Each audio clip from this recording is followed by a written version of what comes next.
Hello guys, আজকে মাছ সরপুঁটি মাছ রান্না হয়েছে শিম আলু ফুলকপি দিয়ে, আবার মুরগির মাংস। কিন্তু আমার কোনোটাই খেতে ইচ্ছে করছিল না।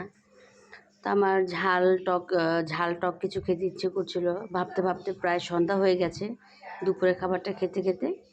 তখন মাথায় বুদ্ধি আসলো একটা ডিম ভর্তা করে খাই, আচারি ডিম ভর্তা। একটা ডিম সেদ্ধ করে পেঁয়াজ, শুকনো মরিচ, ধনেপাতা সব ভালোভাবে কষলে নিলাম। এখন স্বাদ মতো লবণ দিয়ে দিয়েছি, সাথে নিয়ে দিয়েছি হাফ চামচের মতন জলপাইয়ের আচার। এখন এটাকে খুব ভালোভাবে চটকে ভর্তা করে নিচ্ছি। মাঝে মাঝে সাধারণত এরকম হয় যে মুখে মাছ গোছের টেস্টটা আসে না, ভিন্ন কিছু খেতে ইচ্ছে করে। তখন এরকম হুটহাট ভর্তা করে খেলে কিন্তু অনায়াসে আপনার মুখের স্বাদ আসে, রুচি করে খাওয়া যায় তৃপ্তি সহকারে। তো আমিও ঠিক সেরকম করলাম। আমার দুপুরেরটা খেয়েছি প্রায় 6টা বেজে গেছে সন্ধ্যায়। এটা আমি দুপুরের খাবার খাচ্ছি সন্ধ্যা 6টায়।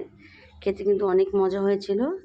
আর আপনাদের যখন কারো এরকম মুখে রুচি থাকবে না, আপনারা এরকম ট্রাই করে দেখতে পারেন। আচারে ডিম ভর্তা খুবই মজার ছিল। আর আমি জাস্ট অনেক তৃপ্তি নিয়ে খেয়েছি। ধন্যবাদ।